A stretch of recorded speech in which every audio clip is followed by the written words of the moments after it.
Yon, kumusta mga makasaya? Yon, panibagong araw, panibagong tatuan na naman. Mayroon naman nagbisita sa atin para magpabiktima. Yon mga par, bali first time tattoo nito ni ma'am. Yon, tatatuan natin. Malayo-layo pa ang pinanggalingan nito. Taga Gallego siya.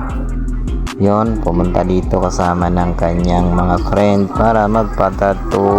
Yon, tinanong nga tayo kung masakit ba kuya ang pagpatato. Ay, sabi ko naman ay hindi naman masakit. Masakit lang sa una hanggang matapos.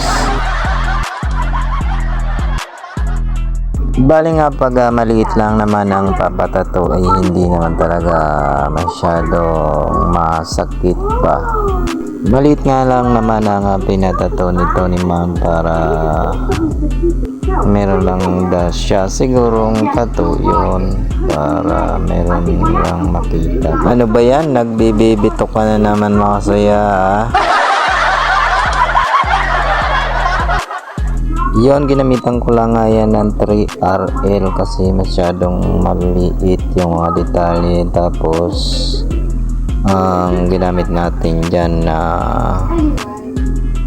ink ay Arctic Ink Triple Black. Saka ginamitan lang natin yan ng power supply ng 6 volts to 7 volts lang yung ginamit natin dyan mga loads. Yung tatuan na nga yan mga loads ay inabot lang tayo dyan ng parang nasa 5 minutes. Yun, mas matagal pa yung pag-stencil natin dyan sa paggawa. At saka wala kaming hinto-hinto dyan. Kahit first time ni ma'am ay talaga nga namang napakatibay. Parang hindi siya nasasaktan ba. At saka ang ginamit natin dyan na machine ay ang ating sinaunang coil. Kasi walang karayom yung racket natin. Yung pin type natin walang karayom na maliit. Kaya iyan ang ginamit natin at dyan tayo sanay gumamit ng ganyan mga loads. Para sa akin mas maganda gamitin ang coil kaysa sa pin type kasi talagang ramdam na ramdam mo yung ingay ng makina.